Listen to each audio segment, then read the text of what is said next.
As you notice, like I said, nobody has actual, names. So here's actually the casting list, not the people who play them, but these are all like the characters that show up. Got the older brother, younger brother, former mother, the fool, the healer, the wanderer, the maiden, the counselor, the thief, the slave driver, the lingerer, the idler, the pisser, the fornicator, the philanderer, the whisperer, the executioner, the good Samaritan, the devoted, and so on and so forth. The damsel, like you notice that these are all generic, basic, you could put a face to the name kind of characters. And that's what it's supposed to be. Again, we're looking at a lot of humanity. We're not supposed to know these names, but we do know people who are like these people. Like, we all know a fucking thief. We all know a fucking fool, a wanderer, a good Samaritan. We know somebody who's a drunkard. Like, we all know somebody like this. But, in the movie's context, the names aren't important. We just know that this person exists. And that's what's something I find interesting about this movie. Even when man and woman show up, they're not given some weird names or anything like that. They're just, hey, your wife. Oh, hey, your husband. And even mother and him, who's supposed to represent God, he's literally just called him the gracious host.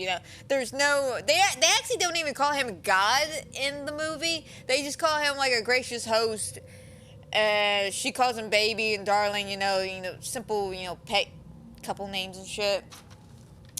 But yeah, it's got a great cast lineup. This movie is fantastic. Like I said, this could be taken as an entire allegory on, God and Earth. You can also take it as an allegory to creation and artists in a way, because he is a poet. And his creation would be this house and, his relationship. Because they do talk about, creation of life, especially when woman and mother get into it. That they actually get into it several times in this movie. But there is a point where she does bring up them not having a baby. And, hey, maybe y'all should do this so y'all can create something together. But woman a fucking bitch. I ain't gonna lie. Michelle Pfeiffer plays an amazing fucking bitch.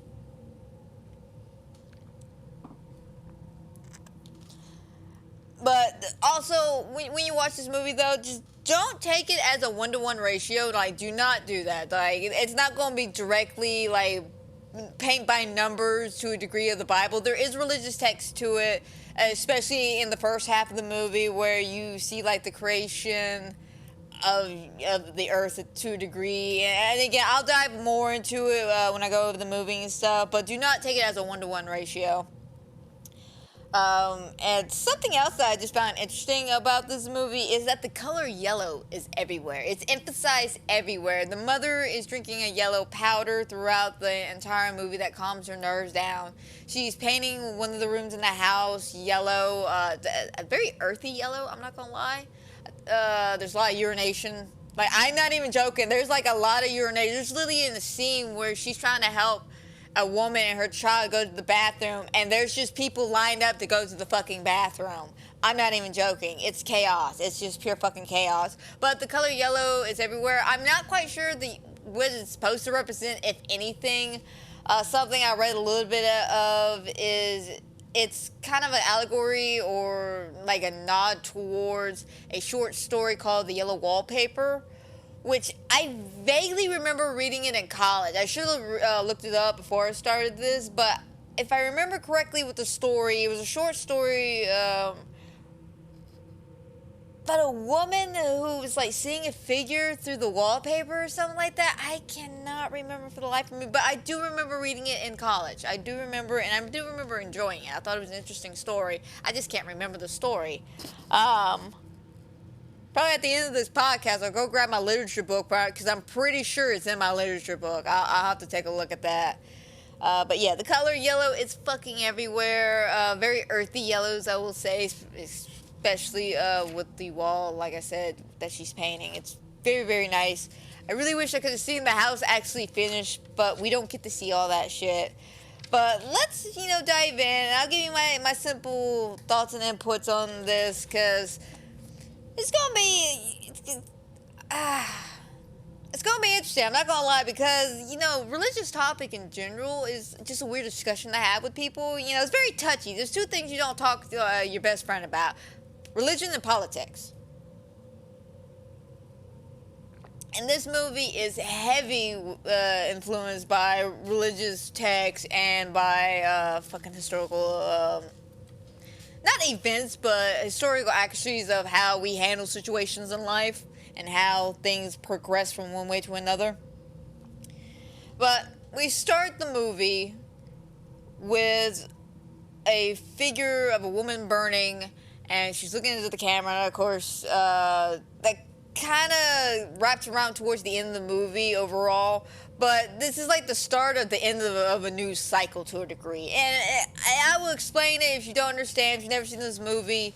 I would do my best to explain it by the end of the movie. But after that, we see a man's hands holding up a glass object, and he's putting it down in a nice little, I don't know, like a little pedestal or some bullshit. And as soon as he does that, the house starts fucking changing, because when you first see the house, of course, we start with a woman on fire, so the whole house is on fucking fire. Okay, but the flames aren't still going, so don't think the flames are still going while he's walking around like he's fucking Satan or some bullshit.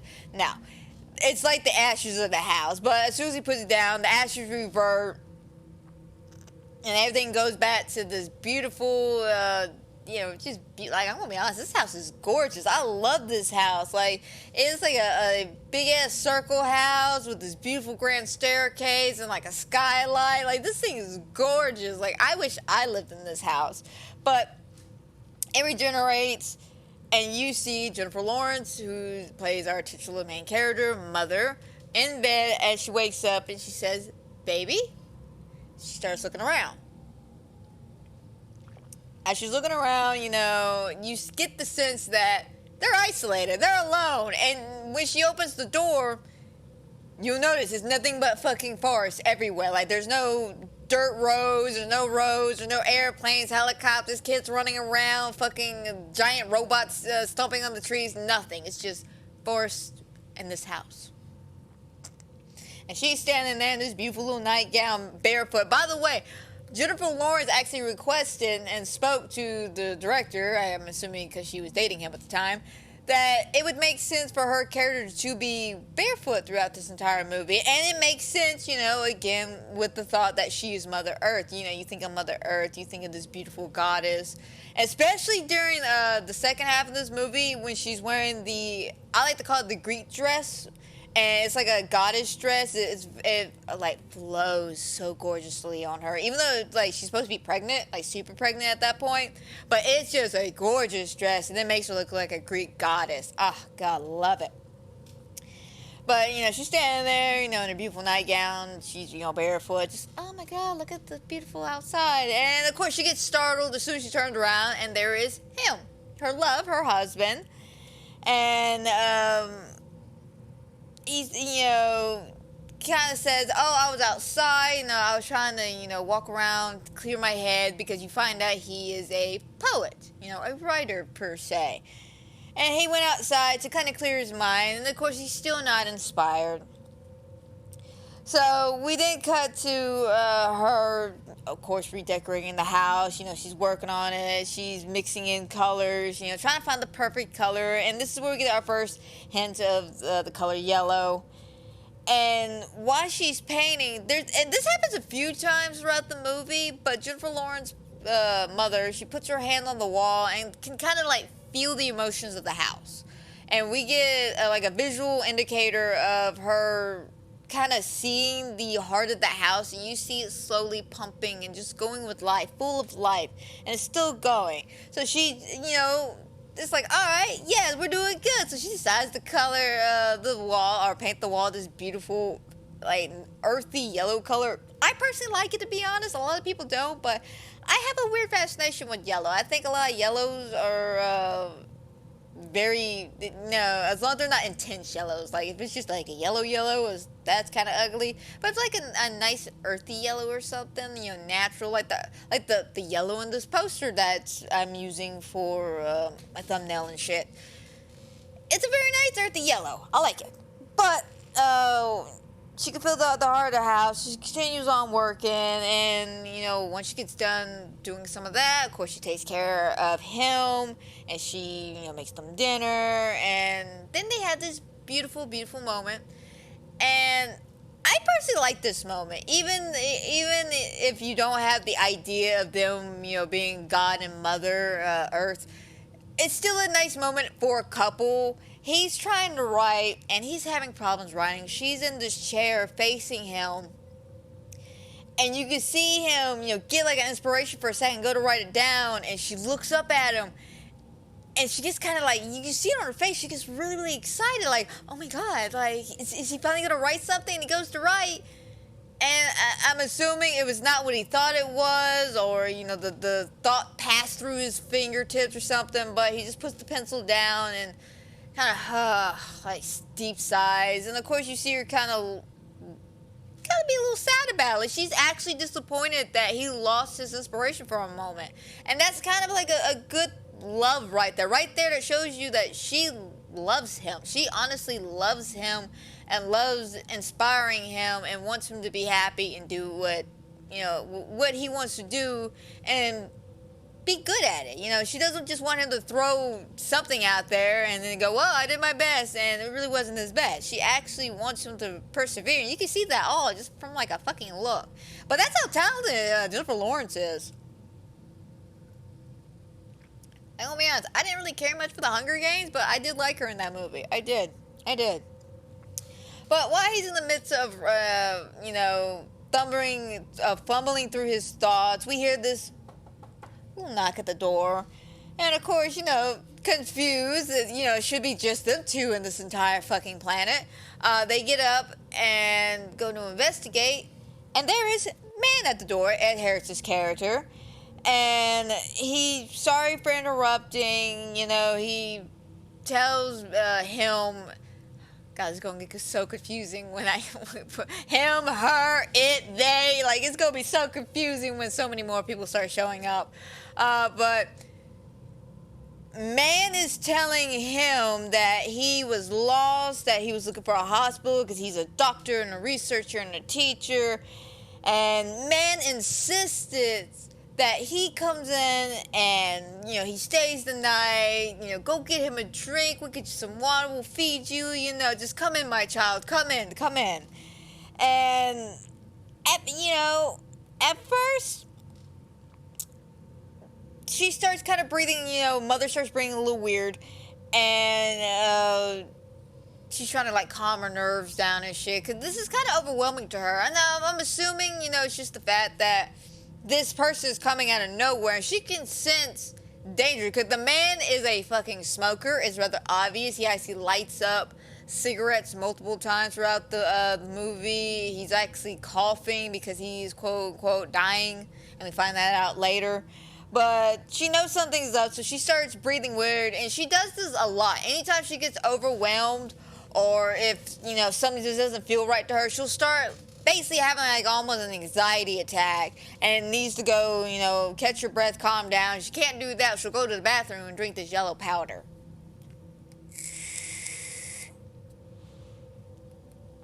But while she's having this attack, she's trying to calm down. She's making them some tea because she insists on, okay, well, if we're going to let them stay, I'll make them some tea. So when she gets in there with the tea, of course, they're already drinking the booze. Of course, Ed Harris not having booze. He's always at least having a glass of booze once in every movie. Like, I think I even saw it in Apollo 13. I could be wrong, though. But they're having booze. And then, the conversation continues forth. Oh, he thought we were a bed and breakfast, and, he's looking for a room. And, of course, him is insisting that man stays. Like, he can hear the coughing. He's like, sir, why don't you stay? You don't seem well. Rest the night. It will be okay. You got this. And you can clearly tell Jennifer Lawrence's character, Mother, is not very happy about this. Like, she is not thrilled. And she doesn't really say anything, but you can tell she wants to. But she wants to keep him happy, so she kind of like bites her tongue And of course, fucking man decides to light a goddamn cigarette right there in the middle of the house. Don't even ask, by the way. That's the rude part I find. The man doesn't even ask. Man just lights the fuck up. And then I realize I'm mad because I've done the same fucking shit and never even realized it. And it's mainly at my friend's house. Like, God, it was like a couple of weeks ago. I went to a party. And just not thinking, you know, because I'm used to vaping in my house and you know, not really caring. When I get to my friend's house and we're just chit-chatting, I'm just nonchalantly hitting my vape. And about halfway through hitting it, I was like, oh shit, I forgot to even fucking ask. So yeah, I get her frustration. Because, you know, that's embarrassing and it's just fucking rude. And I did apologize to my friend. But she said it's okay because she vapes in her house too. So, you know, luckily, I didn't get yelled at, but still, it's still fucking rude just to light up a cigarette in somebody's house.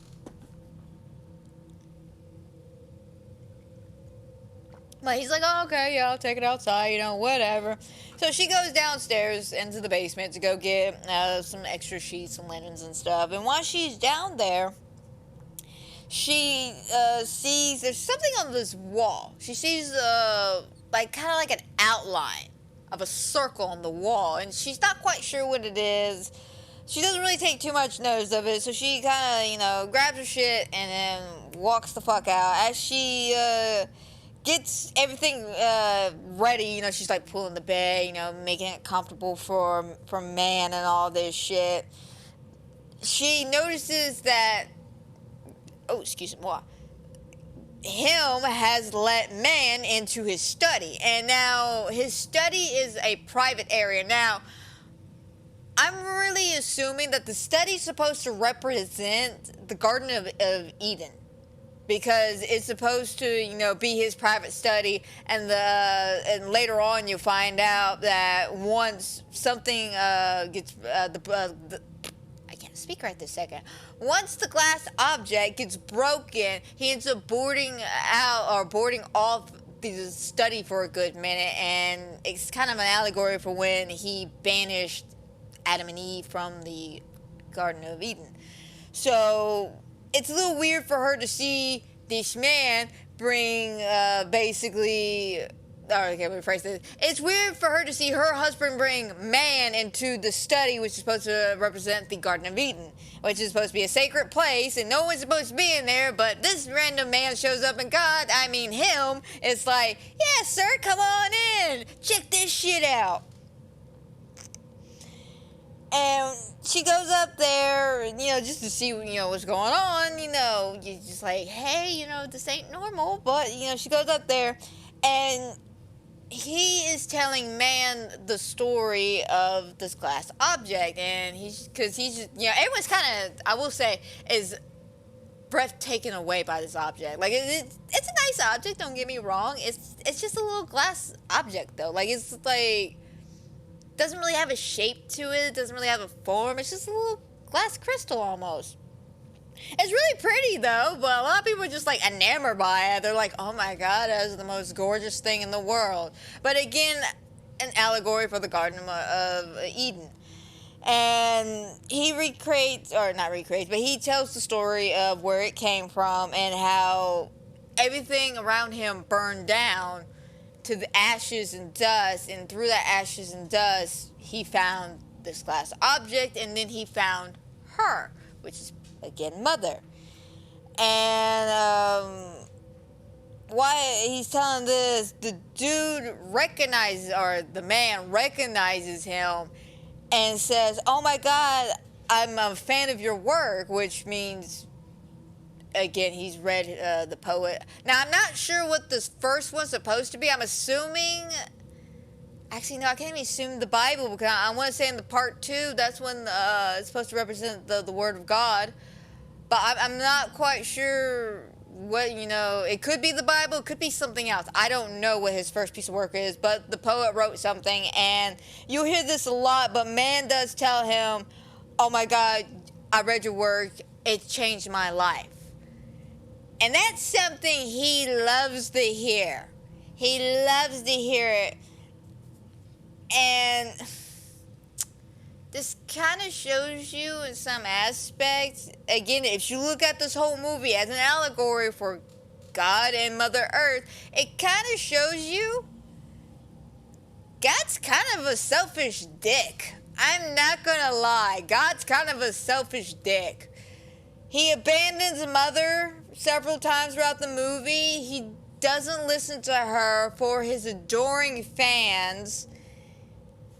He accepts gifts and offerings. He fucking teaches them and they praise his work. Like, again, the more we get into this movie, the more crazier this shit's gonna get.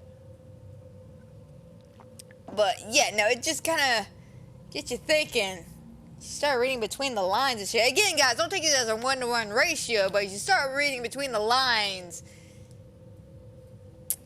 God's kind of a dick. But that's just me personally, though. Anyway. You know, once he finds out, oh, you're that guy, I really like your work, and he, tells the story about, the glass object and everything. He proceeds to tell him that his beautiful wife recreated this house and rebuilt this house in every little detail, and a man makes the comment, oh, you're not just another pretty face. First of all, that's just fucking rude, okay? Like, I don't even give a shit if it is about an allegory about man, woman, God, earth, or whatever. That's just fucking rude. You don't tell a woman that. You just don't tell a woman that, period. You say, oh, you're just not more than a pretty face? Bitch, I'll knock the fuck out of you. So that is an insult towards Mother Earth, but, she kind of takes it with a grain of salt and a smile. I feel so bad for this woman. And, he's like, oh, I'm sorry, I didn't mean to take it that way. He starts coughing repeatedly, like, like he's choking to death, like, doing that shit. And she, just not caring at this moment. Like, the dude's done, walks to her house. He's insulted her, She's just done with his ass. And he won't leave because, he wants him there. He wants man there because man caters to his fucking ego. So she goes to bed. She then awakens in the middle of the night, and her husband's still not in bed. And she hears a weird noise. She goes to investigate. And as she's investigating, she sees man throwing up in the toilet and him holding over him going, yeah, let it out, man. Just let it out. Just, oh, you drank too much. And if you're paying attention, under his rib in the back here, you see a gash, or a big claw, which is supposed to represent God taking the rib of Adam to give him Eve. Because in the next scene, Eve shows up. But, once we see all that bullshit, he pushes her like, oh, give him some space, give him some room, let him breathe. She goes to walk off, and she sees his fucking lighter. And she's already mad because when she came into the room the first time while he was throwing up, she sees a bowl of water with nothing but cigarettes in there. Like, you fucking dick. Not only are you smoking in the house after she specifically requested you not to smoke in this house, you're using one of her finest bowls. Damn it, man. I hate people like that. Like, at least use a can. If you're gonna be an asshole, at least use a can. Don't be a full asshole, man. Don't go full dick mode, okay? But she takes the lighter and she kind of flicks it off the nightstand and falls behind the nightstand. She kind of has a small chuckle to herself. And she goes to walk off and she starts having another little attack.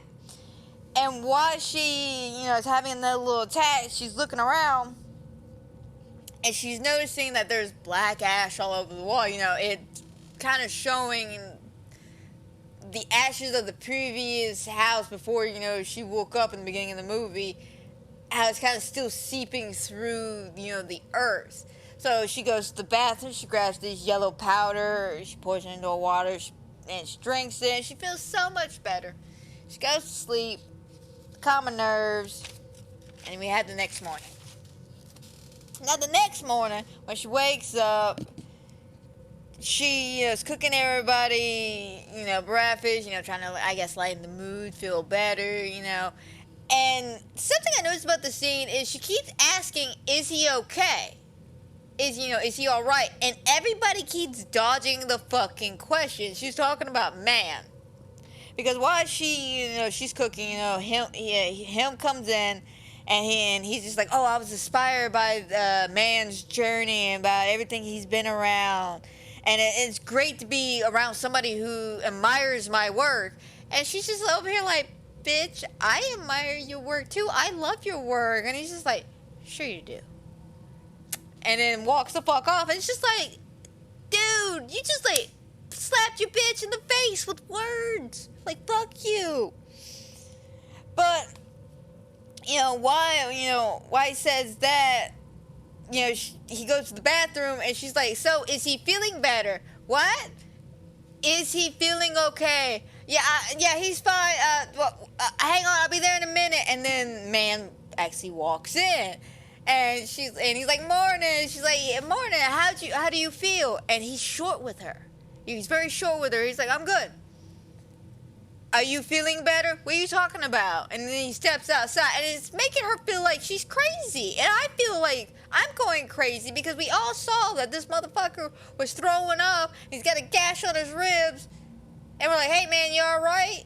And yet no one's answering the questions. Just look at me. Tell me, is he okay? It's just yes or no. It's that simple. Like, my feelings are not going to be hurt either way, my dude. Just tell me the truth. But nobody will say anything to her.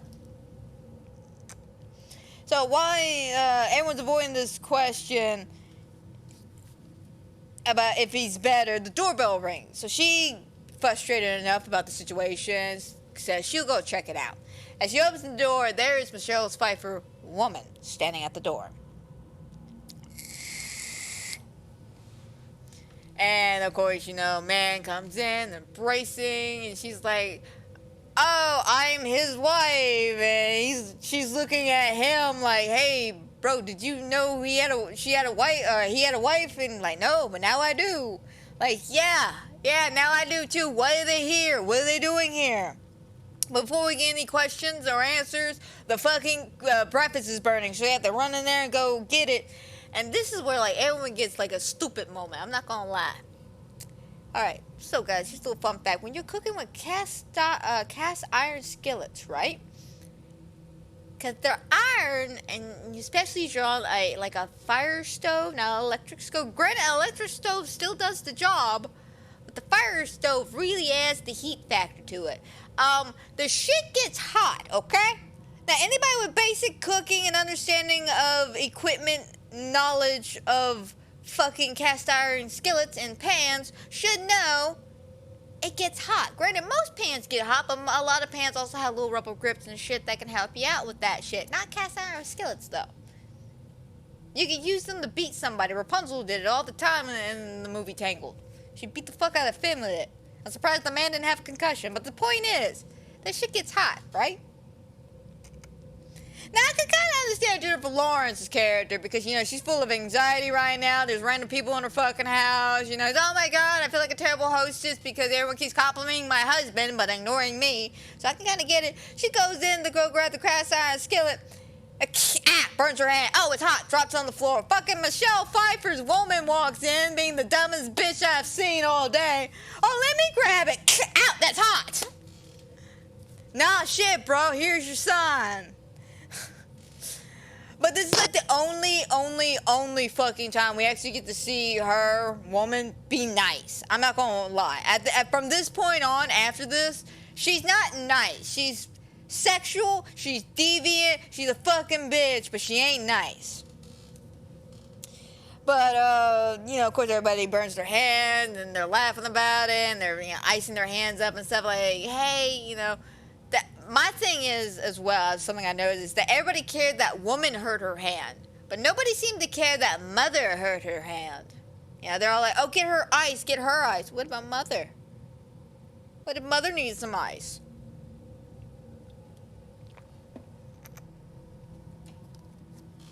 So after that shenanigans and the small introductions and all that, just, oh, it's so nice to meet you. Oh, it's good for you to be here. We cut to them in another room, eating and drinking and shit. And they're talking about love and how it's magical and how they just knew they loved each other when they first met and all this stuff. And woman insults mother by straight up looking at her going, well, you two should know about how powerful love is. I mean, y'all two are complete opposites. Basically saying that y'all are so different, y'all shouldn't be together. I'm just like, damn, just insult mother like that. The woman? Just fucking woman? But they're shortly not interrupted just yet. We didn't get onto a conversation about children because a woman proceeds to show them her two sons who are supposed to be allegories for Cain and Abel. And we all know how well Cain and Abel handle their relationship. But she's talking about her boys, and she asked them, whether or not they wanted kids. And of course, mother's kind of taken aback, like, well, of course we want kids, but, and then fucking course him, this being motherfucker, just, oh yeah, we wanted children, but she wanted to finish the house. We're like, lay it all on her, like, blame her for this shit. And of course, she agrees, and it's just like, yeah, I wanted to finish the house, make sure it was all ready in the perfect little home. And they just kind of grill her about that, and she's taking this like a champ. I'm not gonna lie, she's taking all this bullshit like a champ. I could get her freak out halfway through the movie. I'm with her. Again, I feel her anxiety throughout this movie. But of course, him being so fascinated and desired and loved by man and woman, since they're fucking praising him non-goddamn stop, he insists on them to stay. And of course, she's upset.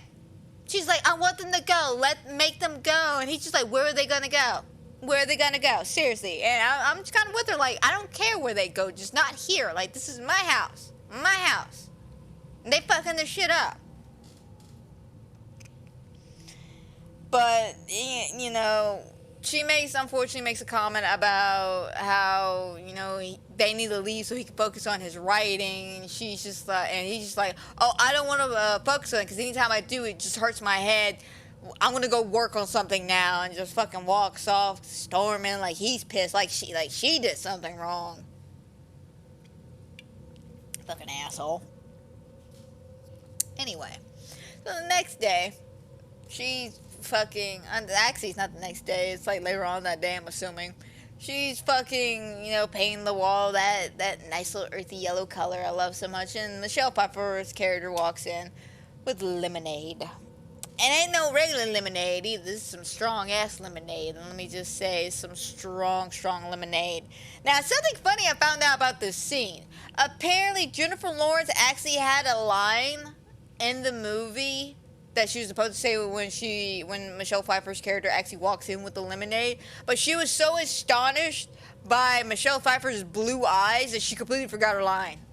And I'm just like, when Jennifer Lawrence is over there like, Michelle Pfeiffer is a fine-ass woman, you know she is a fine-ass woman. Got the fine-ass woman telling another fine-ass woman you a fine-ass woman.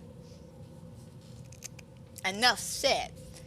But she comes in, with the lemonade, and, they're chit-chatting about, just basic stuff, oh, God.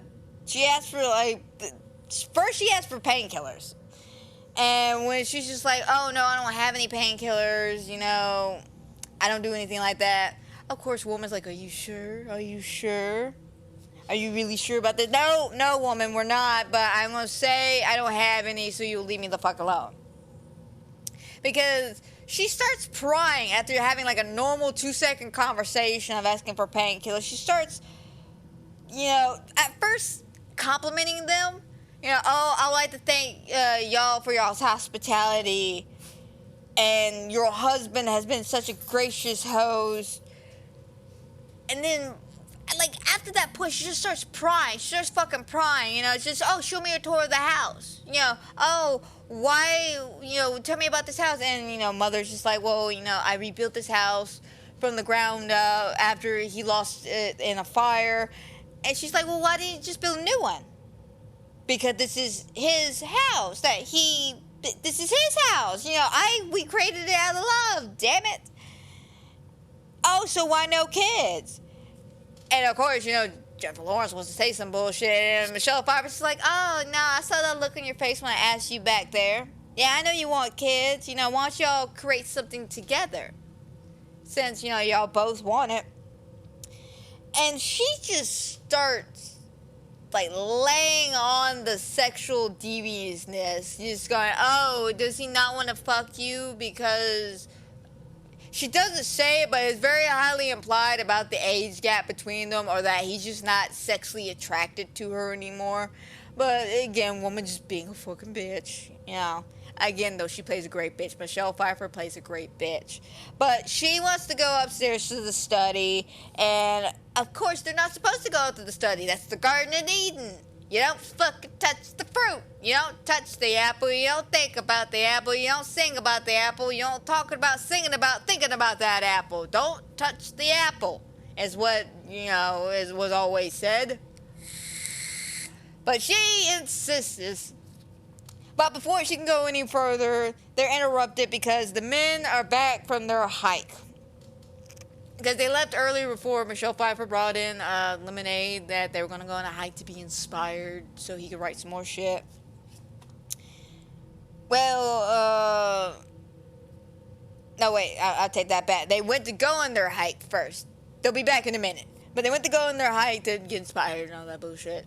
And the women are like, well, okay, let me rephrase that. Michelle Pfeiffer's woman is like, okay, we women are going to go do laundry. Like, bitch, what's this wee shit? What's this? Okay. So they go do laundry, and of course, you know, a woman's just laying on that fucking sexual deviance again. Just, oh, this is why your husband's not fucking you, and pulls out a pair of granny panties. And she's just like, no, that's not why. And of course, she's just gotta be that fucking bitch and just go, oh, you sure? You know, it's not because he's just not attracted to you. And it's just like, I don't want to have this conversation with you, woman. I don't want to have this conversation with you. You fucking bitch. Like, how dare you? Like, your husband's over there coughing up his fucking lung, about to die and croak at any moment. You gonna talk shit about me and my husband's love life? I don't give a fuck who you are. This doesn't make woman look good either in the Bible, I'm not gonna lie.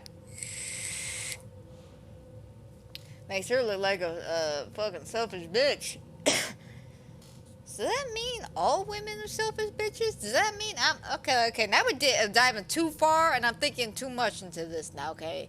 Remember, guys, not a one-to-one ratio. Anyway, after that uncomfortable conversation, fucking, Jennifer Lawrence's mother just goes, you know what? Okay, grabs fucking Michelle Pfeiffer's sexy underwear and just throws it behind the washer. Just like, fuck your underwear. Like, fuck you, bitch.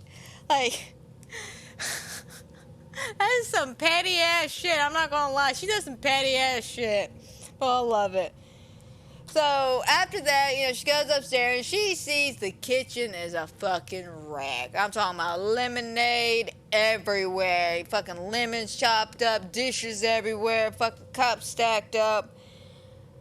And she goes to find everybody, and of course nobody's around. It's all quiet. She goes to the bathroom, sees the faucet running, and on the faucet is a fucking bloody handkerchief. So she goes to throw it away, and as she's flushing the toilet, something starts coming out of the fucking toilet. Now, I'm not quite sure how to describe it. I want to say it's a fucking heart coming out, but I could be wrong. It was very hard to see because, again, we're only looking at some of it coming through a toilet. But what it's coming through, she's trying to unclog it, and she ends up poking it, and some blood comes out, and then it just gets sucked back into the fucking pipes. It was really weird. But she goes to walk out, and she trips over the fucking bag. Now, the thing about this bag is she tripped over it twice. This is the second time she's done. The first time was when she walked into this room, but she didn't pay attention. The second time it just annoyed the shit out of her that she looked over and knows that there's a picture of her husband in the bag. So, of course, they're fucking fans. They're fucking fanatic fans. Not just a regular old fan like, oh, I read your work, I like it. No, they're fanatics. They're fucking fanatics. Which is an allegory for, well, fanatic religion. You know, people who take the word of God too far, who are willing to cross lines just in the name of their God. They're willing to cross countries for the name of their God. They're willing to kill for the name of their God. But I can't say man and woman aren't that kind of crazy fanatic. You'll see some later in the movie, but there is an allegory for the crazy fanatics of crazy religion. But when she goes to confront them about it, of course, you know, man shows back up with him. And she goes to tell him, and he's like, oh yeah, I already know about this. He told me all this on this hike. Apparently he's dying. And it was his last, like, hope in life to come see me before he died. And, again, that explains the coffee and the chain smoking and all this shit. And the reason that he lied to them about everything is that he's a proud man. And he actually admits that he admires man's proudness. Which is funny because some of our greatest leaders and greatest people fall because they're too prideful, which is a sin. So again, some aspects it really is written to show you how much of a, again I'll say it, a dick God is. He's telling you you can't be prideful, but he is proud of a man who is prideful. That's hypocrisy at its finest. But again, this is written in the perspective of an atheist. So who's to say what kind of influence he put inside of his work for a lot of this shit, to be perfectly honest? But I'm kind of with him on that. I feel that as I'm watching the movie, I just feel like God himself, or not God, but him himself, it's just a selfish being. It's just a very selfish being. But anyway, you know, he's so prideful and all this shit. And while they're talking about, you know, them being there, they hear a crashing sound. And of course, it's man and woman in the fucking study, and they done broken the glass object. And this is where the downfall starts. So, the glass object breaks, and he casts them out of the study and tells them to basically get the fuck on somewhere. And as he's cleaning it, he's crushing the glass in his hands, and he's so upset that Mother leaves the room and starts packing up their shit to get him the fuck out. And of course, you know, they're apologetic. Oh, we're so sorry. You know, it slipped. It wasn't, you know, her fault. And while she's getting everything ready, she walks to the room where woman and man are at. And of course, they're having sex, which is an allegory for the original sin, which is sexual intercourse. And while she sees that, she backs out of the room, closes the door, and she sees the black ash and the crumbliness of the walls again. She starts having those breathing problems. She goes for her yellow powder. Once, she gets done with that and feels a little bit better, she goes to check on him again, and he's done casting them out of the Garden of Eden. So he shuts that shit down, okay? He covers the desk. He ain't inspired anymore. He's closing the doors. He fucking locks it. And he breaks the doorknob. Like, he straight up breaks the fucking doorknob and knocks it all the way down to the stairs and shit. Like the man's dramatic about it. So she goes back downstairs to get their fucking laundry, and she's angry. Like, she doesn't let them dry their clothes. She just grabs them wet out of the wash, just throwing them on the ground aggressively. And she goes to tell them, hey, yo, get the fuck out of my house, bitches. And of course, woman being rude as hell. Oh no. Don't you have something else you need to do or something? Why don't you get on somewhere? And just slams the door in her face. And mother, just astonished by all this bullshit, walks out and she sees him now boarding the fucking study up. Like, he's not even just locking it now. He's like got fucking plywood and fucking hammering this shit. Like, no one getting this bitch again. No one getting in this bitch again.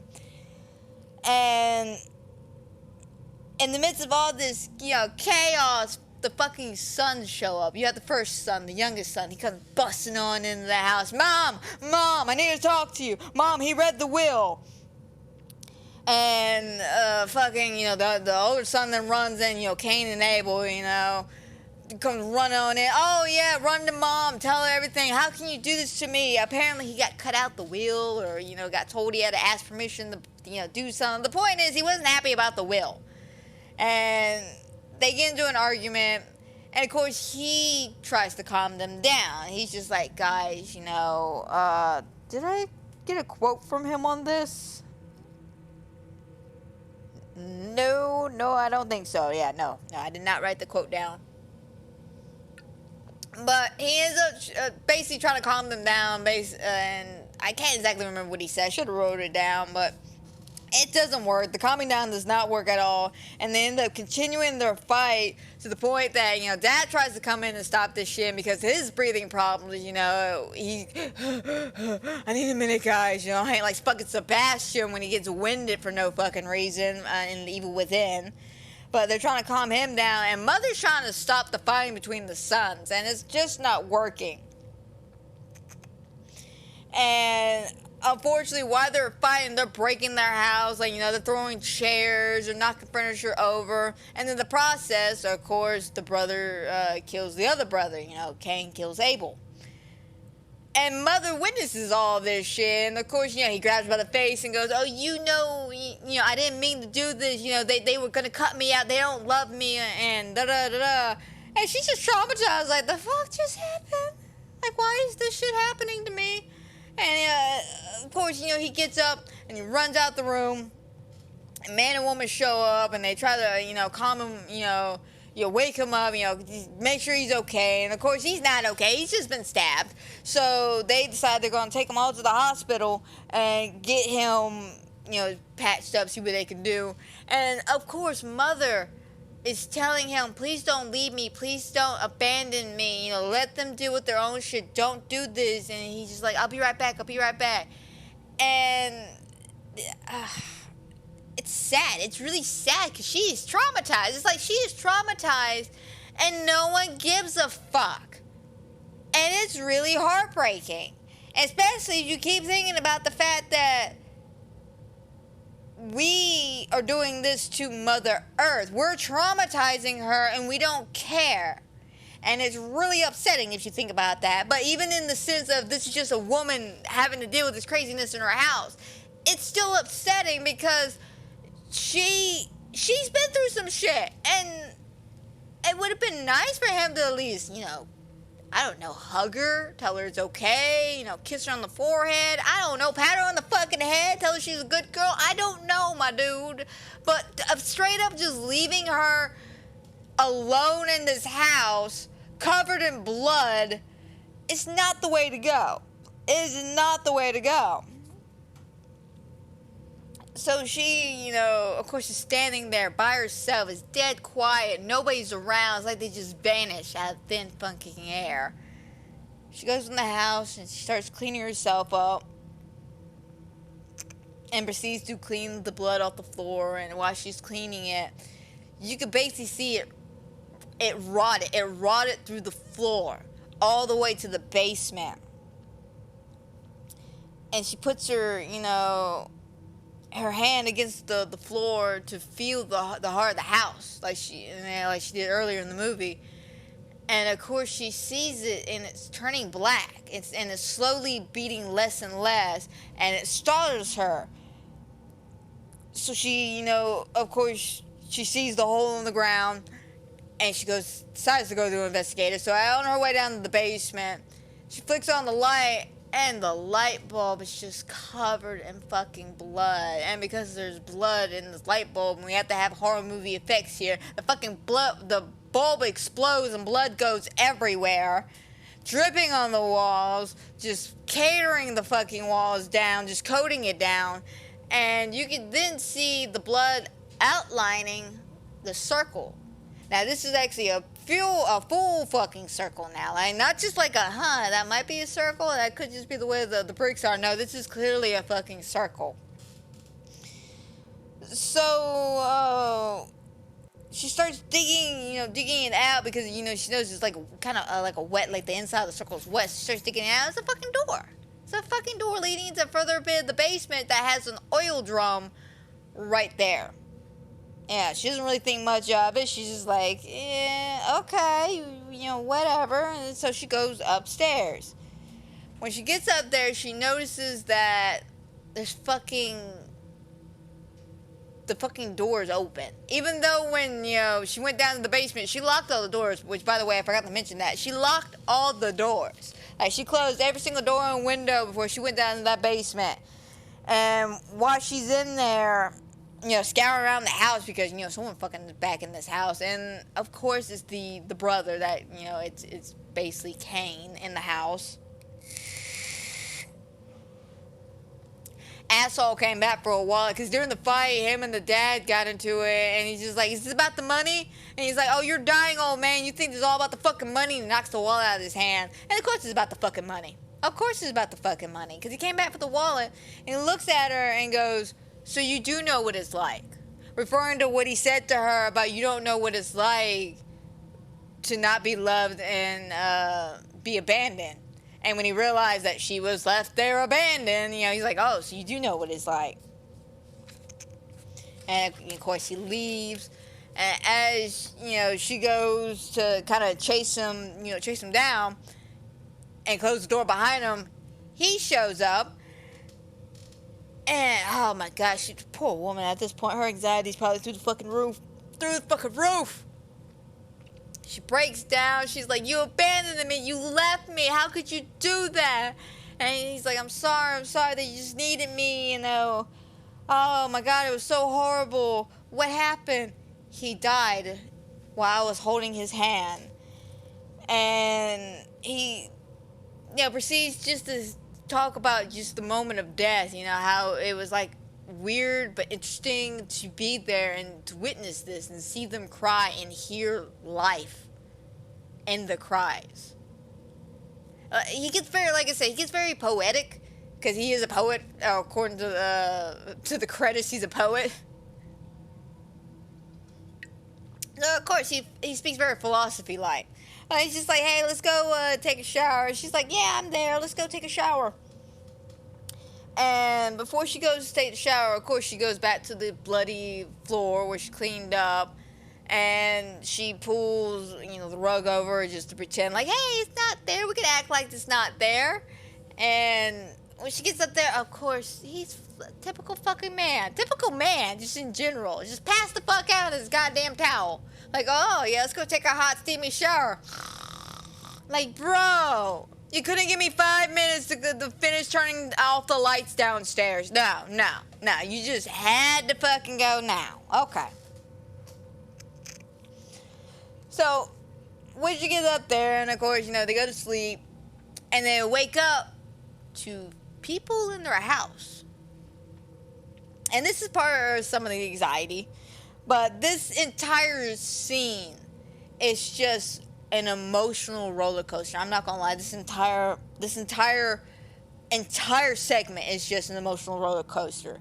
But she wakes up, and a bunch of people are coming into her house, and she goes to wake him up, and she's like, "Hey, there are people here," and he's like, "Oh yeah, I know. They came back quicker than I thought." And she's like, well, what the fuck do you mean quicker than you thought? Oh, they need a place to mourn, so I told them they can invite a few of their friends, and, they can come mourn. And he's fucking getting dressed, and he's excited, like this is a party. And he fucking books downstairs, and she follows him. And, of course, everybody's just like, oh, I'm so sorry, thank you for coming, oh, I'm sorry for your loss, all this stuff. And Mother walks down there and she sees woman there, and she goes to tell woman, hey, I'm sorry for your loss. And mother just looks at her with an eat shit and die look and then walks the fuck off. Like, first of all, bitch, you in my house, okay? Second of all, your idiot sons killed each other in my house in front of me. You would take care of your dying husband, okay? So if anybody should be pissed, it's gonna be me. Thirdly, get the fuck on somewhere. See, this is why me and him couldn't work out. My happy ass would have been out that fucking door like there was no tomorrow. Just, okay, you like your desire, your fans, your big fucking ego? Yeah, you can have fun with that, motherfucker. I'm packing my bags and I'm going. Like that fucking song, Jet Plane. I'm leaving on the jet plane. Yeah, that song, that would be me right there. But, yeah, a woman walks off and he gives this beautiful speech about, you know, just life and death in general, about how it's something interesting to look at, because moments ago he was alive and then I held him while he died. People are crying, and he goes on about just I think one of the quotes is y'all cry out of love, his cries out of love. And by the end of this whole like beautiful fucking monologue, everybody questions, oh my god, you're so beautiful with your words, Mr. Poe. You know, they're all circle jerking him off here. More people show up, just even more people. So of course mother goes in there and they're fucking rude to her. They're like throwing their coats at her and all this shit. Just fucking, just say, hey, you know, no hi, no thank you, no you're welcome. Just here, take my coat. Bye, take my coat. Bye. And she's just like, what? You know, what the fuck? She walks back into the room and they're just like, hey, why don't you say something nice about my son? Kind of puts her on the fucking spot right then and there. Just, she don't know what to say. She's just standing there like, your son, your kid, like, you want me to say something? My thing is, why put her on the spot like that? Just like, she don't know you fuckers. She don't know any of y'all from night to day, okay? And you're gonna ask her to make a speech about your son who broke into her house, by the way, and killed his brother. Or, sorry, got murdered by his brother. Wait, she's gonna have to deal with that ghost for the rest of her life, by the way. That ghost is gonna fucking suck haunting her house. But because, you know, she doesn't know what to say, you know, we get another knock at the door, and we hear more people fucking walk in.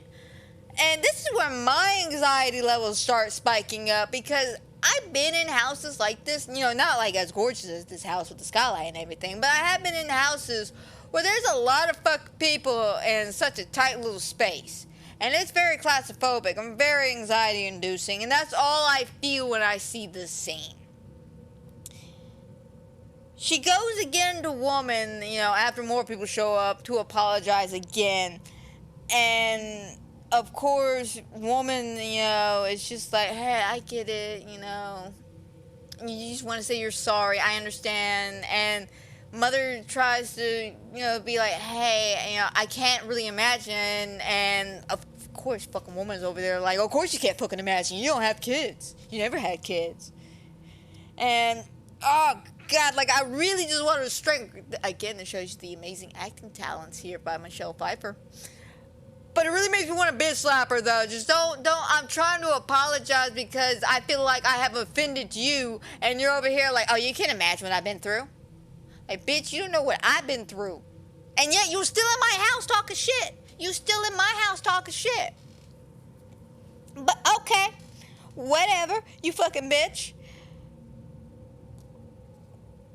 And then, oh, because this is the moment, though, that really made me want to smack her. Because while she is, like, basically saying you can't really imagine, she then proceeds to tell her, why don't she go put something decent on?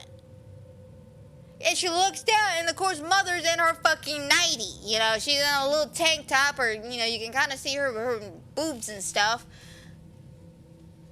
Now, not to be too TMI, but you can, because it's a white tank top. And she's wearing a nice little robe and little Jimmy bottoms.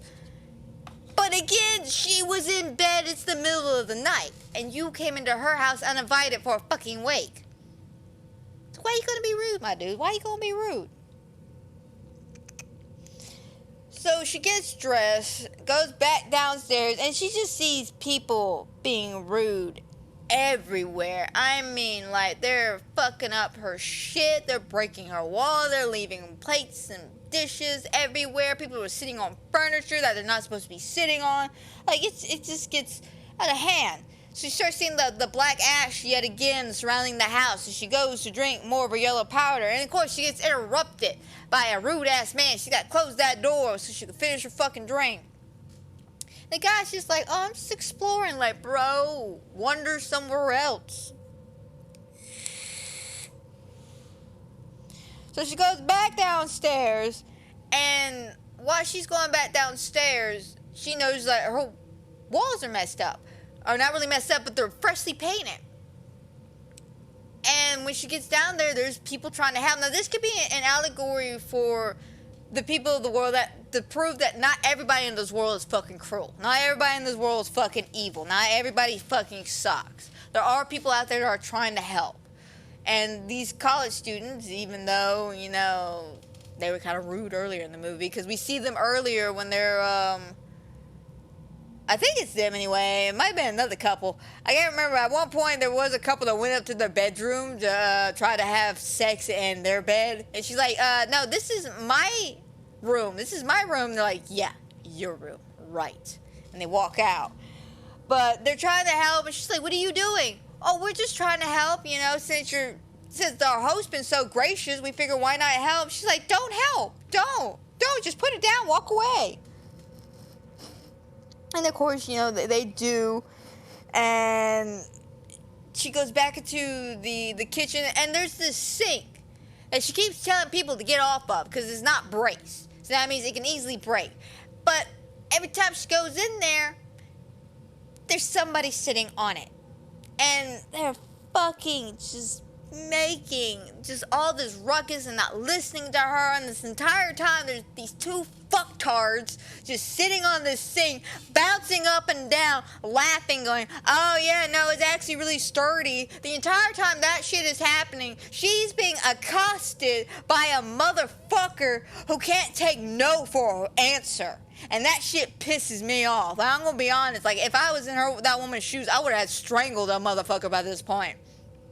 But this guy keeps trying to hit on her, and she keeps saying, I'm not interested. Please leave me alone. Back the hell up. You know, a lot of things us women all have gone through, and some guys have gone through, where people don't understand the words no, and then we get insulted back. That was the part that pissed me off. When he calls her a straight up dirty cunt because she won't fuck with him. And I'm like, if I had $1 for every time I got called a nasty word because I wouldn't go out with somebody, I would be fucking rich. It's shit like that pisses me off in this world. Not everybody's got to be attracted to you, son. Not everybody's got to like you. Not everybody's got to fuck you. There's some people in this world that just don't care. And if you can't understand that and you can't respect that, then you're not a person I even want to be around. But that's a lot of shit going on.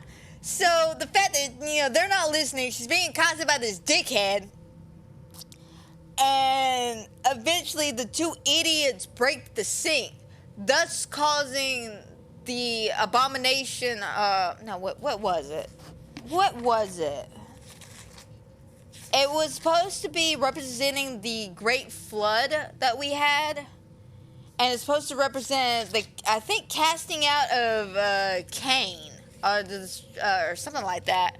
But it basically represents the Great Flood because the sink breaks and floods the entire fucking kitchen area, and eventually Mother loses it. She finally fucking loses it and tells everybody to get the hell out of her house. Like, she yells it. She starts throwing things like this. Get the fuck out of my house, everybody. And then once everyone's getting out, of course, woman and her make eye contact, and they stare each other down like, fuck you, bitch, no, fuck you. Like a Chinese stare off, like, who can have the best bitch resting face we have? Oh, no, hang on. The best resting bitch face. There we go. Who can have the best one? I don't know. That was kind of a tie. I'm not going to lie. It was kind of a tie between them. But, of course, you know, her and him argue about that because he's like, how can you kick them all out? Where are they going to go? And she's like, I don't care. You abandoned me. You left me. And they're destroying everything we built and work on.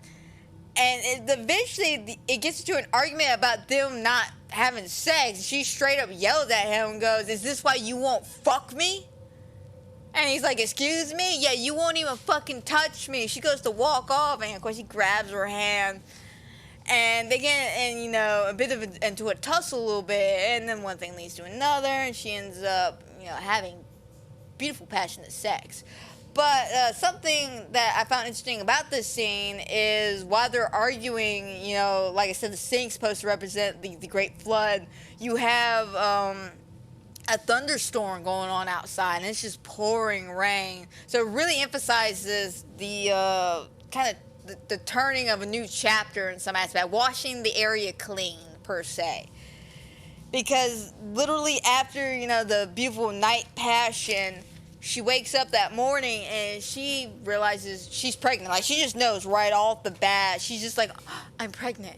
Baby, I'm pregnant, you know. And him, it like all hits him. Like, you know, everything that happened that night before, or last night, and she waking up to being pregnant, it inspires him so much that he runs downstairs all the way into the living room and starts writing butt-ass fucking naked. I'm not even gonna lie, just butt-ass naked. This man just runs out like he just heard the Ice Cream Man, and he's just like, I gotta get my fucking Sonic snow cone. I'm on my way. He's already there, but he's just writing, and fucking Mother's happy, like he's inspired. And he's just like, I've seen death, and then you bring life. Like, this is incredible. This is amazing. And she, you know, feeling renewed and regenerated, you know, feeling great. I mean, she just got probably the best dicking of her life. I'm not even gonna lie. That was probably the best dicking of her life. She got pregnant. That's what she always wanted. She flushes the yellow powder down the toilet and calls it a day. So we have, I'm assuming, a little bit of a time. Time, it's not really explained very well in this movie about how much time has actually passed, but we do know, at least in normal terms of time, quite a few number of months have passed, because she's very, very pregnant come this next scene. And basically from this point on in the movie, because this is about the halfway point in the movie, from this point on, it kind of leans more away from the biblical text of everything that happened, because you think about everything that happened, we see kind of the creation of life, which is Genesis, of course, the original sin, the banishment of Garden of Eve, the Great Flood, the murder of Abel, and the casting out of Cain. You know, all that happens just within the first hour.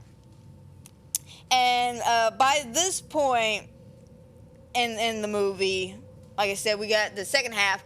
And something I forgot to mention is she... hang on. So I thought I heard like our sirens going on outside. I got very confused for a second. Sorry about that. Hang on a second. I'm trying to see if this was before or after the second half. Okay. So after, you know, she's very, very pregnant, and she is living her best life. She's feeling great. You know, she feels the baby move. And she's like, oh my God, you know, it's finally moved. I can feel it, baby. She runs to the room to go tell him, oh, I hear the baby. And he's standing there like, it's done. my final work is done.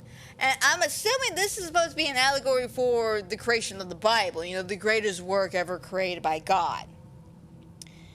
And she reads it, and she starts crying, because she gets a visual indication of basically the creation of, you know, well, basically Earth. We see, you know, man standing there in the ashes of the house, and she reaches out his hand, and there's her hand, and they hold it, they cup their hands together, and thus life grew.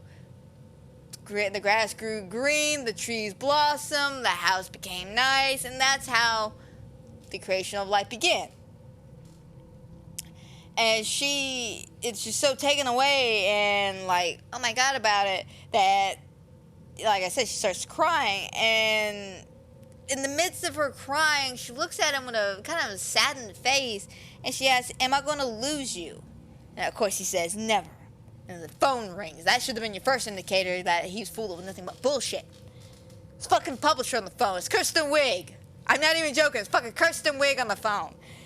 You know, and so Jennifer Lawrence's mother's character goes into the baby room. She's pacing around because she's now panicking, you know. Okay, so people are now calling her house. He's not published his work. This is happening very, very fast, very, very quick. And while, you know, she's pacing around, she sees the blood coming through the rug. And remember, she put the rug over the original blood spatter, so she didn't have to look at it. And, you know, out of, you know, oh my God. And, you know, she flips the rug over and ain't nothing there. But there's still blood on the rug, kind of indicating the murder is still fresh in her mind. The blood is still spilled on this ground. So, after all that, she then proceeds to make dinner, and this is when she wears my favorite outfit in the whole movie. This is that goddess outfit I was telling y'all about earlier. And she looks breathtaking. I'm not gonna lie, this is like the most gorgeous I've ever seen Jennifer Lawrence. Like, I'm not even gonna lie, she is just gorgeous. And while she's making dinner, and it's supposed to be this beautiful romantic dinner, just them two and the baby, and they're gonna celebrate about the works and all that, we then hear people outside. We see a guy outside. So, of course, he goes to check it out. And it's the fucking fans. Now, I'm going to say this, guys. Basically, from this point on in the movie.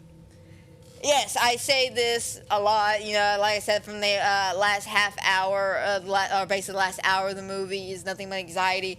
Now, it's literally right when the people show up.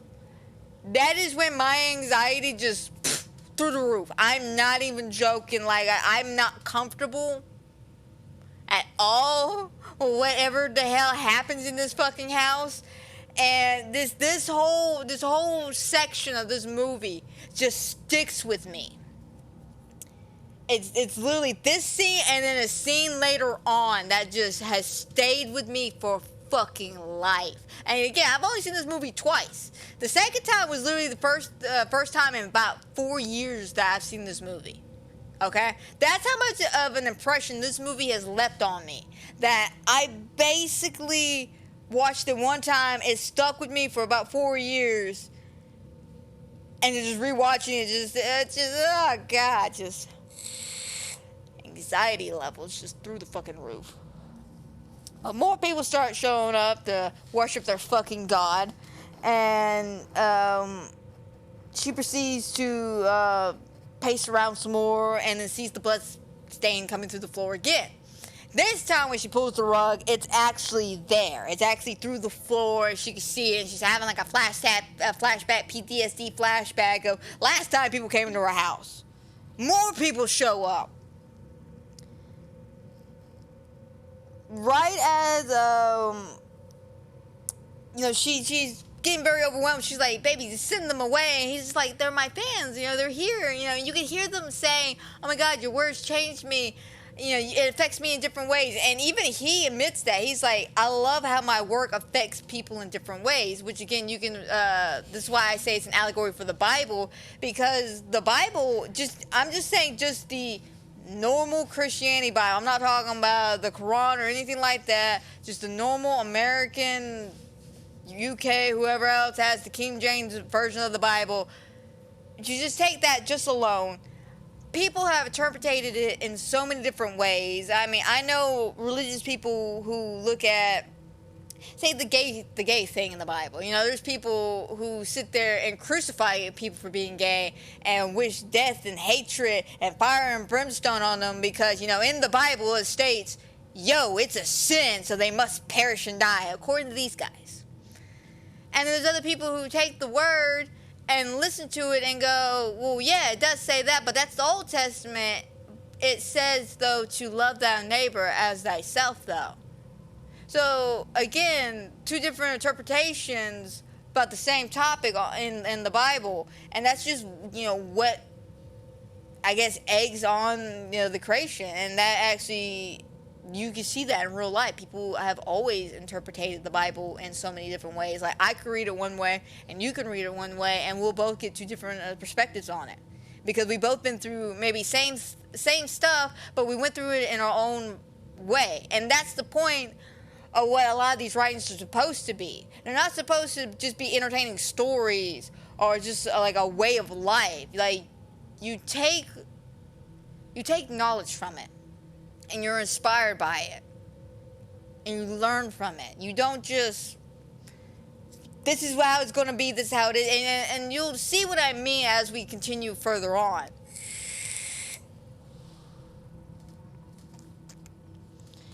But as, you know, more people are showing up, and everyone's affected differently by it, that people are listening to the words and taking their own perspectives from it, she just wants them to be alone.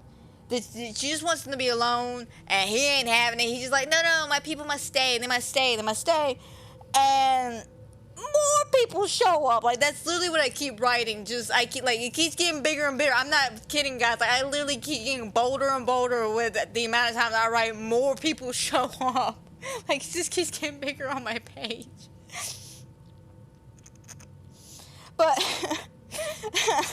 more people show up. Too many fucking people. I write some great ass notes. I'm not gonna lie. As she's trying to, you know, get people out of, like, the main section of her house and usher them back to the front where he's at, there's a woman with a little boy, and she's like, I don't know where to go, you know, he just needs to go to the bathroom. And she's like, why does everybody, and he pees himself. And then she looks down, you know, because she gets cut off with her train of thought, seeing the little boy pee himself. And she goes, okay, we'll go to the bathroom, come with me. And she's like, oh, thank you. She goes to take him to the bathroom. And there's a line of motherfucking people to go to the bathroom. And this is like some like sick shit. Like, she walks in, and there's already dudes standing there taking a piss. And she's like, what the fuck? And then there's another guy who pushes past her and says, wait in line, bitch. And then starts peeing. And then another person starts yelling at her about waiting in line. And she starts walking by. It's like being at a fucking nightclub, yo. It's like looking at a woman's room, nightclub, restroom. Like, y'all know what I'm talking about. For some fucked up reason, anytime there's a man or woman's restroom and like a movie theater or a fucking, you know, concert venue anywhere in this world, the woman's bathroom line stretches out about a mile fucking long, and yet there's nobody in the goddamn men's room. Y'all just in and out. Like, y'all literally don't even put y'all's fucking pants down. I bet y'all just whip it out through your little keyhole, take a piss, and then put it back and then walk out. Tell me I'm wrong. Tell me I'm fucking wrong. I dare you. That's how none of y'all actually take a piss. I'll do a little quick and then call it a day. Now, I can't say I can kind of guess why women take so fucking long in the bathroom. Because most of the time, it's just a group of girls going in with one. Like, Jessica, I have to go pee now. Oh my God, girls, come on. Jessica's got to pee. Let's go. Come on. It's like 8 of you bitches going in there, and about 4 of y'all just doing y'all's makeup. Like, get the fuck out of the bathroom, man. Other people got to pee. And no one cares about your fucking eyeliner, Jessica, okay? Just get the fuck on somewhere. Well, we see all this bullshit, and then we start seeing people taking pictures in front of the blood stain on the floor. And she's like, what the fuck are y'all doing? Oh, we were here. We're just showing this, hey, take my picture here. And then you see this homeless man begin to lay down, I'm just gonna, make myself comfortable right here. Don't mind me. And she's like, what the fuck are you doing? And he's like, I'm going to sleep. Well, this is my house. Well, he said this is everyone's house. He said to share. And as she's going through this house, people are fucking, wrecking the house. At one point, they're stealing his stuff. Eventually he comes in, right? He comes in, and there's, a whole bunch of fucking people taking pictures, goddamn paparazzis and vulturazzis, I used to call them back in the day. Vulturazzis. And they fucking, coming in, they're swarming in, and he goes to put something on his desk, and it falls off, and this woman comes out of fucking nowhere, like a bat out of hell, just grabs it, with a force, like fucking Jonas Brothers just threw their shirt out into the crowd, and every tween girl out there is like, oh my god, and fucking jumps for it, ripping each other's hair out for it, and then fucking starts running out, and of course, mother tries to stop her, and it's just like, yo bitch, where you going? And she's like, this is mine. The creator said to share, this is mine. And, they start fighting over it, and it breaks, and she goes, oh, great. Now I gotta find something else to prove that I was here. And then walks off, and, Jennifer Lawrence is like, the fuck? Fuck this shit. So she goes to call 911, right? She goes to call 911. This fucking bitch comes out of nowhere, hangs up the phone, and grabs the phone and goes, my turn. And she's like, bitch, I was on the phone. And she's like, yeah. And the creator said to share. And then right in the middle of her phone call, another dude walks in and just straight up grabs the phone off the wall and walks off with it. And she's like, young teenagers, and walks off like, bitch? Bitch? Did you just... Bitch? Sorry, like I said, this entire thing gives me fucking anxiety. And why they keep, asking, for his shit, they keep taking his shit. You can just see, this craziness of, people worshiping, they're worshiping him. I can't remember if it was at this point or a later point after she gives birth. You see people putting pictures on the... I think it's later, actually. I could be... Yeah, it's later, actually. It's later. But, because this one's the fucking native dancing bullshit. Why, she's seeing everyone stealing all this shit in this house. She's having another anxiety attack, so she's got to go get, some air to breathe that isn't, around all these assholes. And while she's there, she sees people dancing and chanting in the name of him. Which we've seen that a lot. People do a lot of things in the name of their God. I mentioned that, And again, this is not just for the Christianity God, by the way. This is, for any God in general. Anything that somebody worships, people do this shit. They dance for their gods. They sacrifice in the name of their gods. They fucking sweat. They promise not to swear in the name of their gods. People do a lot of things in the name of their gods. So dancing, not really that weird. But more people show up. And she goes and touches the house yet again. And she could feel the heart of the house just slowly stop moving and turn even blacker. Just turns even black. And as she sees this shit, she gets up and she sees a man basically copying her husband, because as she's going through this house and he's done abandoning her, he's doing his own fucking thing. We see him basically, what's the word I'm looking for, praying over them in some aspects. It's like he's got ash on his fingers, right? And he's doing some kind of chant, and they're putting a symbol on their heads, and they're kissing their forehead, he's a fucking cult leader or something. Just, to be with you, my child. To you too, to be with you, my child. Some weird shit like that. And this goes back to, the teaching of the word. People, basically...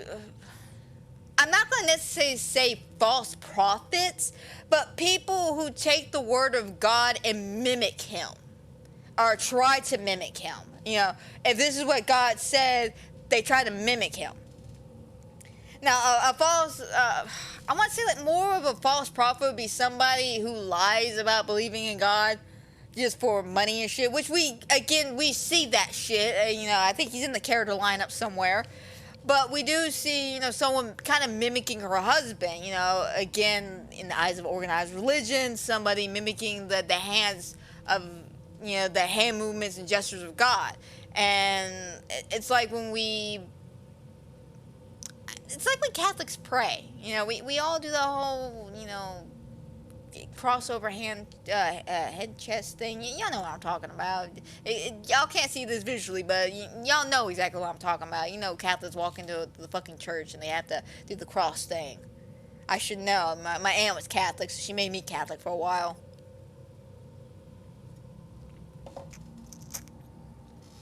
I will say though, fucking Catholics, those motherfuckers like to start so goddamn early in the morning. I'm not even gonna lie, like so fucking early in the morning. It's just like, bro, I don't think Jesus woke up this early in the morning. Like, I get it, he might have walked to and from school barefooted, but I don't think he woke up this early.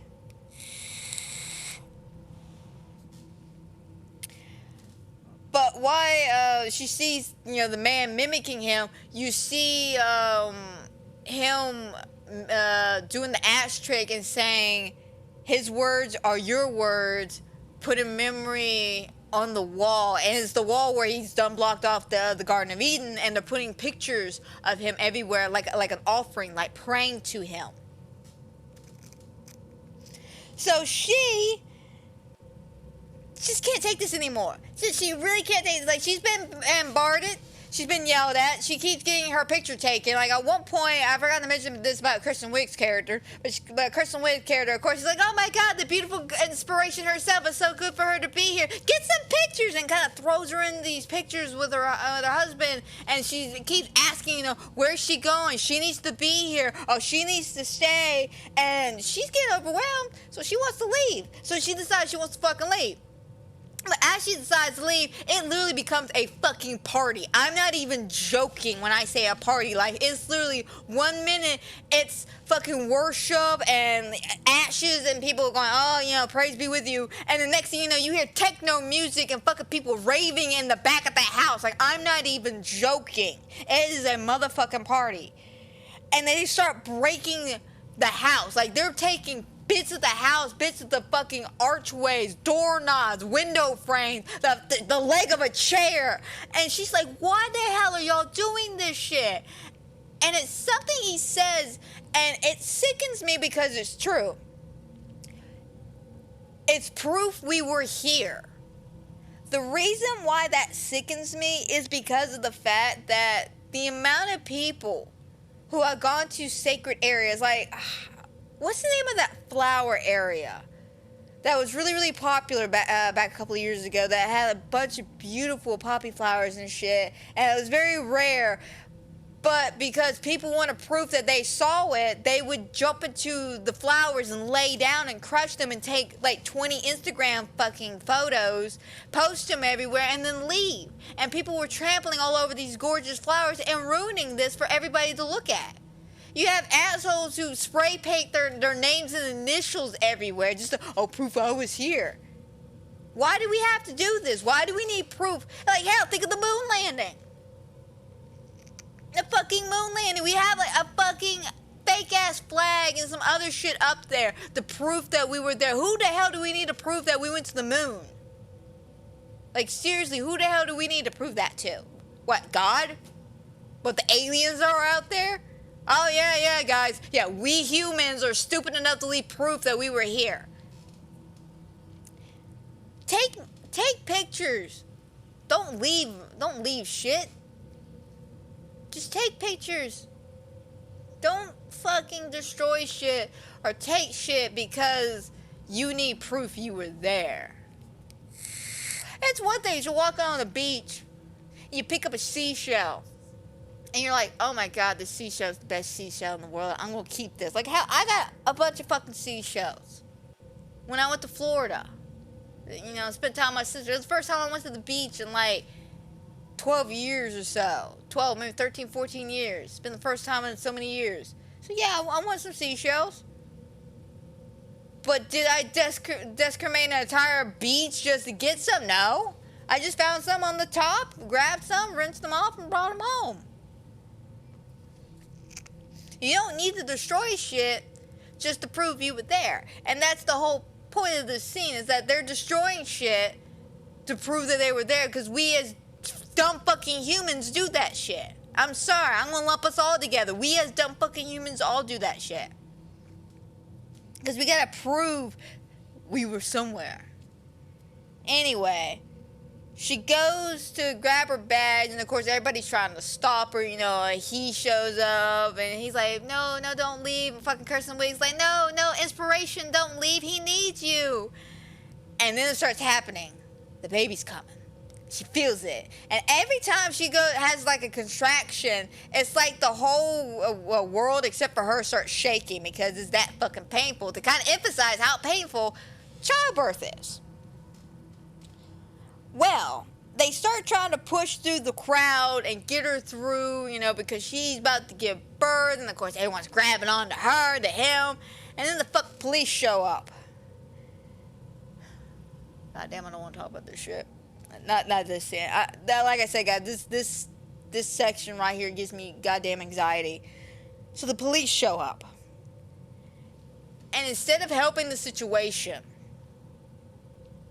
they grab her, throw her against the wall, and she's just screaming, my baby, please don't hurt my baby. And of course he gets upset that, you know, you're laying hands on my woman, that's my baby. So he, you know, punches him out, tackles him to the ground. There's a big kerfuffle that goes on, and she ends up getting maced in the face. And oh my god, like, it's horrible. She goes to the bathroom, and the fucking house is just wrecked. The plumbing's all fucked up, so there's like water squirting out of the fucking faucet of the bathtub. She uses that to wash her face. And then you hear shots ring out everywhere, like gunshots just ring out everywhere. And she, you know, she starts trying to run out, and while she's running out, she gets knocked down. And, you know, of course, people like falling over her, you know, trampling her a little bit. So she gets up, and when she gets up, there are women in cages screaming for help. Screaming, basically just screaming. And this is supposed to be, you know, kind of history showing itself off with, you know, us not caring, we're partying all the time, police brutality, sex trafficking. And, I'm sorry, guys. Like I said, y'all see the movie and y'all know what I'm talking about. This is just a lot. It's a lot, and I still have a good visualization of this movie, because I just watched it yesterday, and I'm literally picturing all this shit in my head, so it's taking me a minute. So, you know, she sees the women in the cage, tries to help them out, and this guy comes up behind her, proceeds to grope her breast, and then throw her against the wall. And I don't know if he puts a pill in her mouth or if he's just fucking with her mouth, but he starts taking his thumb and like moving it all over her face, and it's really disgusting.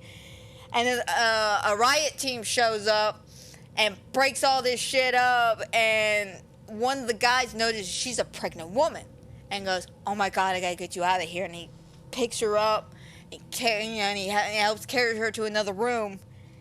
And while she is seeing all this shit, I'm sorry, we don't see that guy yet. Not that guy yet. We see the riots, the fires. We see killings. I'm talking about this is all happening like as she is running through this house. It's like each room is just a fucking horror scene. She, like I said, she sees the one room. You see the rioters. I'm talking about police and people. Like, picture a protest. Picture a fucking protest. Not a peaceful protest either. They claiming it's a peaceful protest, but there ain't no peacefulness about this protest. And they're fighting each other. And it's so overwhelming. She goes to the next room, and you just see people just killing each other, just executing each other. Like, there's a guy putting bags over people's hands. Fucking Kristen Wiig just walks out like a fucking bitch out of hell. And it's just like, oh, look, it's the inspiration. You're here. Huh, where have you been? Kill her. And it's just like, what the fuck, man? Just like, what the fucking fuck? The wall then explodes, and then this is where the SWAT guy comes in and knows she's a pregnant woman, and he proceeds to carry her through the rest of the house. Kirsten Wiig dies here, of course, because she gets blown up with the wall.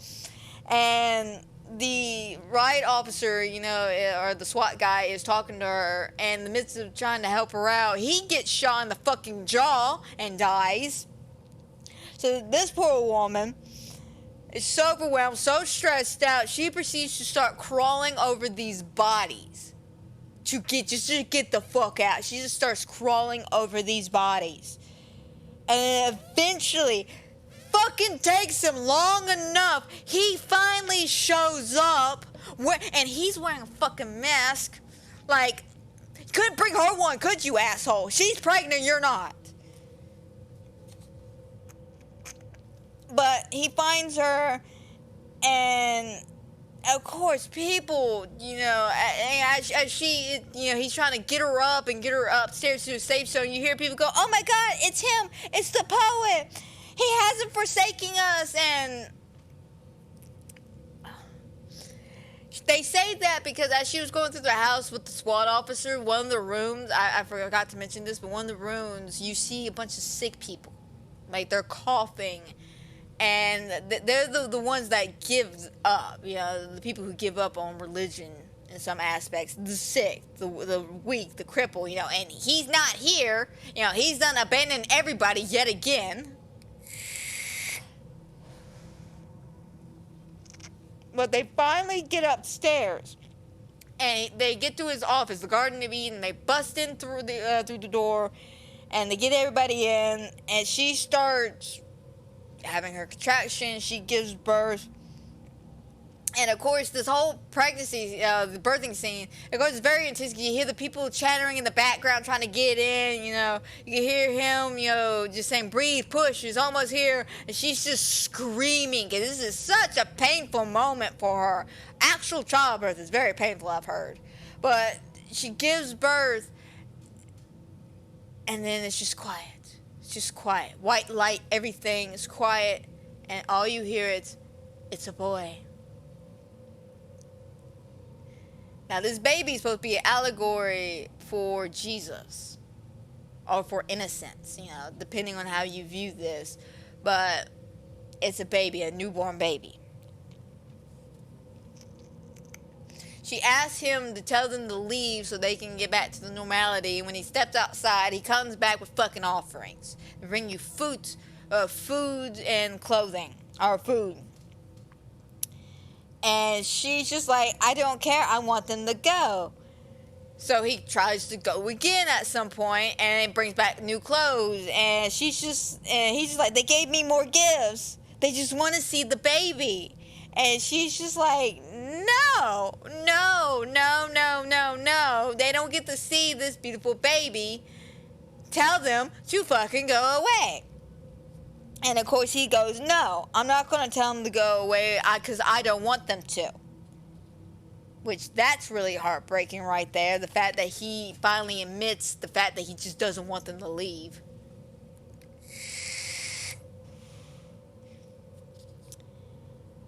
So, because of all this shit, she refuses to let go of the baby at all. Even to get dressed. She literally holds the baby in one arm as she's taking part of her clothes off and slipping more on. And then, like, vice versa. Like, she won't let go. And she won't let him hold the baby either. She's just like, you ain't holding him. And the moment I do, you gonna run the fuck off. No. So he waits. He pulls up a chair. And he sits down and he waits. And they end up having like a big ass staring contest for a good minute. And eventually she gets tired after breastfeeding and after all that shit. And she goes to sleep, the baby goes to sleep, and when she wakes up, this is the other scene. this scene right here that I'm about to talk about, this is the scene that I was so initially shocked by that I didn't realize how bad it was until my second viewing, and then it just like completely just, oh my god, like it fucking, like I had to pause, guys, I had to pause and cry for a good minute, because just, again, this is horror that I don't like to see. Like, this, at least I can say in this aspect, I get it. I understand it, so I'm not mad about it. I'm not angry about it, you know. I'm not saying that, you know, we actually needed this scene in the movie, you know, to continue on with the allegories and everything going on in this movie. So it makes sense. But it's still a sickening scene to me, personally, because it has to deal with the baby. And I know I talk about it several times. I know I made several mentions before, and I'll say it again.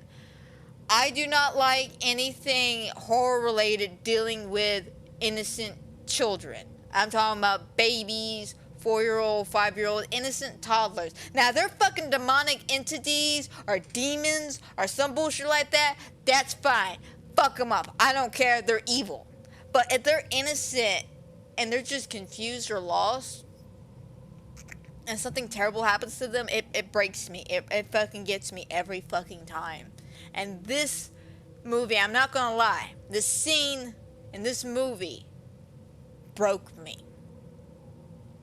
Because it's just, it's not overly gory or violent, it's just the sound you hear and the fact that you can see everything that happens. So, she wakes up and, of course, the baby's not in her arms. Wouldn't you know it, the little fucker took the baby and she passed out. And he goes and, of course, leads it outside to the fucking crazy people. And he goes to show her, and, of course, she runs out there to stop him. And she turns him around. And, of course, the baby's already gone. And we see this baby basically being carried, you know, from hand to hand above their head, like holding a messiah, or basically crowd surfing. But this entire time they're bouncing the baby as well. And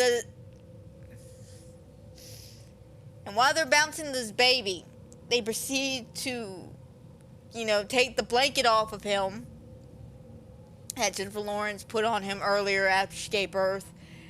And this whole time, the little buddy, he's so scared he pees himself. And you see it. You fucking see it. And in the midst of all that shit, you then hear this,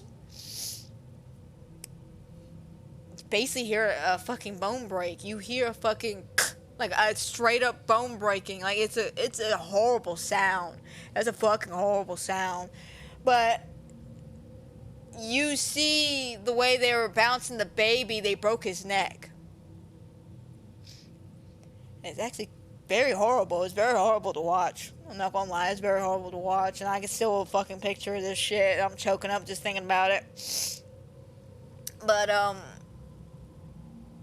they break his neck, and you hear this shit, and of course, you know, Jennifer Lawrence is storming in, going, "Where's my baby? You know, where's my baby?"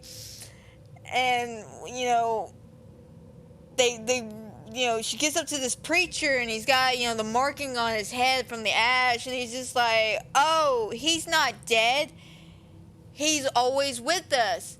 And she pushes these people back, and they're eating him. Like, we don't get to see them, like, take a leg and fucking eat it, but you get the imagery that they're doing of eating the blood and flesh of Jesus Christ. You know, the Last Supper. You know, but they're eating him, and she eventually just has a fucking nub. Like, she finally just lets loose. She grabs a piece of glass and proceeds to scream at everybody, "You killed him. you've motherfuckers killed him. You've murdered him. And she starts stabbing everybody she can get her hands on with this piece of glass. Like, at one point, she shoves it into some guy's, like, face or something and breaks it off and pushes him to the ground. Like, she is mad. And then this is the part that, like, yeah, I'm already traumatized enough from the baby scene. And then I'm seeing this woman finally fight back just to get hit upside the head with a vase by some dude, and everybody starts beating her. And I don't mean like we get to see the shadows, we get to, stand in the back of the crowd and watch it. No, we get to see every single fucking punch, kick, you name it, they do to her. We witness this shit. And you can just see, them just ripping her clothes off. They're calling her all sorts of names. They're calling her a dirty whore, a slut, a fucking cunt. Just every name under the fucking... Like, they even call her a fat pig. And Jennifer Lawrence's mother is nowhere near a fucking fat pig, man. She is nowhere near a fucking fat pig. She is a gorgeous woman. But, this is supposed to represent, of course, how we treat our earth. We don't care. We will destroy her and beat her. Deforestation, fucking climate change, pollution.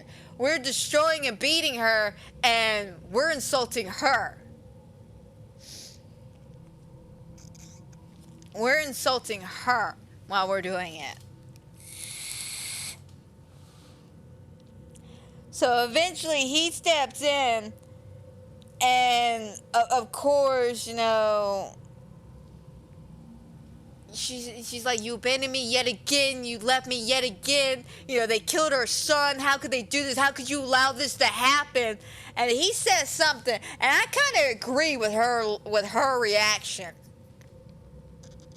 Because one of the things I've always had issues with the Bible and all that shit. He says you have to find a way to forgive them. God wants you to have the strength to forgive somebody who's done you dirty. I can get that. But does God really care if you forgive the person that, said murdered your child? Does that person honestly earn forgiveness? I don't give a shit they're sorry.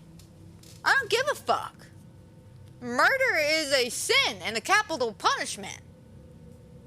Why should I forgive you for murdering my child? And that's something I've always had an issue with. The hypocrisy of the text. And I agree with some of it, and I disagree with a lot of it. But the hypocrisy is always the same. You want me to forgive somebody who's done the absolute worst to me? That's basically what he's asking her to do. You want me to forgive somebody who's done the absolute worst, even though it's supposed to be an allegory for she's supposed to forgive us for destroying everything she's worked hard on. But of course, she's just like, have you lost your fucking mind? You are insane. And he's like, we need to forgive them. And then she goes and touches the house again, and you just see the heart of the house just shrivel up and turn black. And that is when she realizes there is no point of forgiveness. She screams out, no. The murderers, everyone needs to leave. And she gets up and she goes off down to one of the rooms to pick up Man's lighter that she knocked out behind the dresser earlier, and grabs it, runs down to the basement, to where the door was at in the back of the basement, proceeds to bust open the oil drum, and it's about to light it up, and he's just like, what are you doing? Why would you do this? And I love you. She says, you don't love me. You've never loved me. You just loved how much I loved you. I gave you everything, and you gave it away. That says a lot right there. That's actually an allegory for just love in general, for a toxic relationship. You can actually view that as a toxic relationship, because I've been in a relationship where they love the idea of me. They love the idea of me being in love with them, but they don't love me. They just love the idea of me. And it fucking sucks because they don't want to be alone, but they don't really love me, and you could tell. That's why those relationships never work out. But she proceeds to blow up everybody with the oil from the furnace and the lighter. And thus we see the imagery from the beginning of the movie of the woman on fire. And then we cut to him carrying her ashy body. And she's like, "Who are you?" "I am I, and you are home," he tells her as he's carrying her up to the bedroom.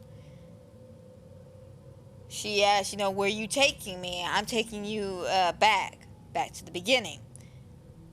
And he sits her down on the bed and he holds her and he tells her, "I have to create. It's what I do. It's who I am. And all I ask from you is your love. Can I at least have your love?" And she goes, "All right, take it. Take my love." And he sticks his hand into her chest and pulls out her heart. And of course she shrivels up to ash and disappears. He crushes up the heart in his hands, and inside of it is that glass object from the beginning of the movie. And then we see him go back to his study, put it on the little pedestal like he did in the beginning of the movie. And just like the beginning, we see the house regrow itself. And then we see the woman in the bed come up. And she sits up, and we realize when she says the words, "baby," it's not Jennifer Lawrence. It's another woman. And we end on that note. And the reason a lot of people get confused by the ending, they're like, "Why is there another woman?" Hang on a second, I have it here. Something somebody said about the ending that actually stuck with me. I wrote it down.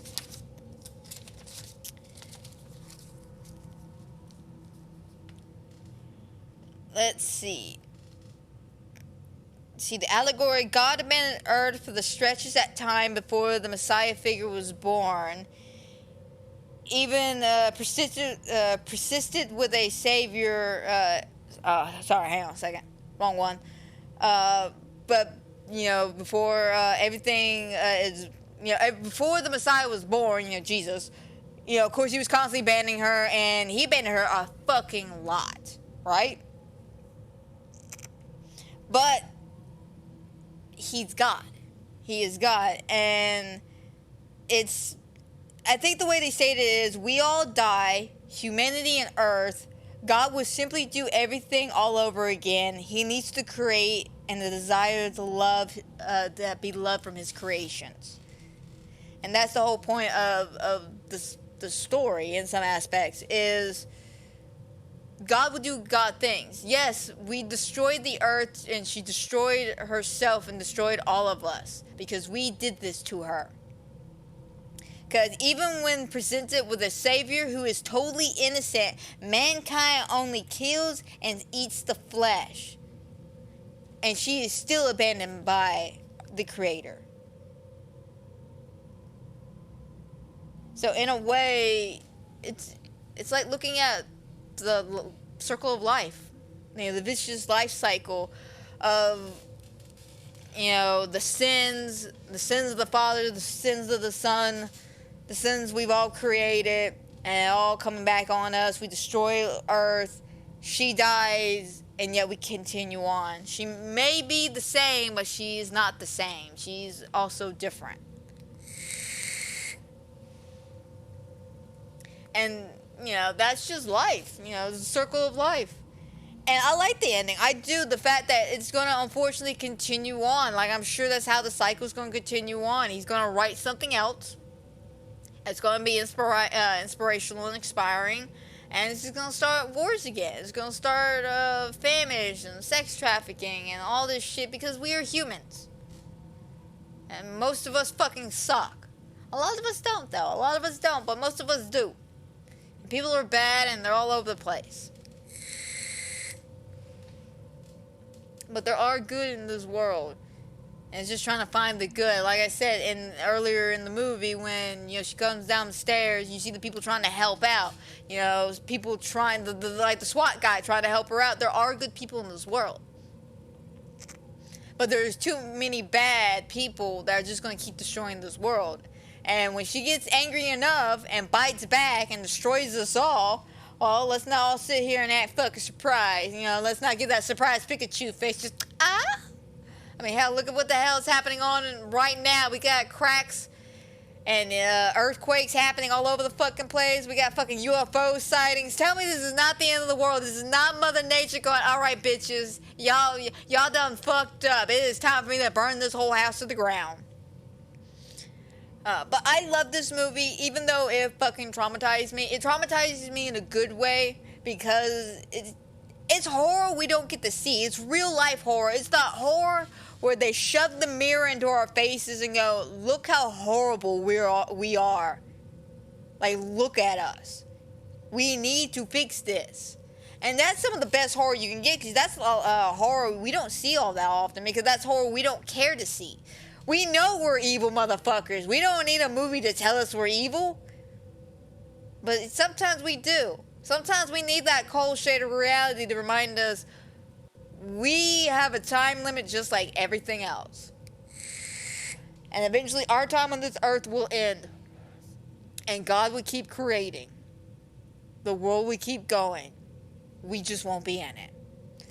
But I think this is a very underrated horror movie. I think it didn't get enough credit. Apparently it got nominated for several Razzie Awards because people didn't like it or understand it. And like I said, this is a smart horror movie. And I'm not saying you gotta be smart to enjoy this horror movie, but you gotta think a little outside the box if you're gonna enjoy this movie. Like, you go in there thinking it's gonna be some generic, turn your brain off shit. You're wrong. This is actually one of my favorite artsy horror films. It's creative, it's clever, it shows us the worst of who we are, and shows us that we're just gonna repeat our actions. And that's a good kind of horror I can enjoy. And like I said, I don't watch this movie all that much. I'll probably watch it again another 5 years or so. But this movie really stuck with me. And I really wish more people would watch this movie because it is a great movie. It's a great movie. Is it a fun movie? To a degree. To a degree, it is a fun movie. If you enjoy emotional roller coasters, it is a fun movie. But I will say there are certain scenes, at least to me personally, that was very hard to swallow. Again, I just personally don't like anything dealing with the death of children, especially the death of babies. Oh God, don't have me hear anything about the death of babies. I don't like that, especially innocent babies. And I just did not really need to see that poor baby pee himself and then get his neck broken. Like, I really didn't need to see that, but I get why it was there. I understand, because again, it's supposed to represent us basically killing Jesus. It's us killing the innocence of life, It sucks, but I get it. It's not like in They, where they could have played it off a little bit more classy, to be honest. And eventually I will talk about that movie, but if I had enough hard problems sitting through this scene in Mother, I can only imagine how I'm going to be in They, to be perfectly honest. But I think I've rambled on long enough about this fantastic movie. I highly recommend this, guys. It is one of my favorites. It's a 9. It's kind of a 10 out of 10. Not even a 9 out of 10. It's a 10 out of 10 for me. I would recommend. It's a fun, interesting, smart movie that makes you think, and it really shows you. It really shows you a lot. There's a lot to it, and you can interpret this movie however you want. It's just this is how I interpreted it. This is how a lot of other people interpreted it. But it's the best way I can view it through a lens, so I can kind of understand and grasp with a lot, because there's some things that still aren't explained, that even I can't explain, like the yellow powder shit, why she had to keep taking that. I couldn't tell you why man had to have so many fucking professions, or why he lied about it, or why he lied about having so many fucking professions. I couldn't tell you.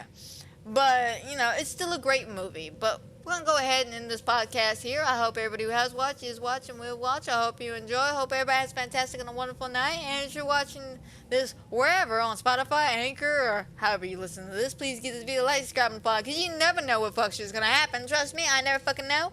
Next week, we're probably gonna do something a little bit more lighthearted, to be perfectly honest. I'm not quite sure.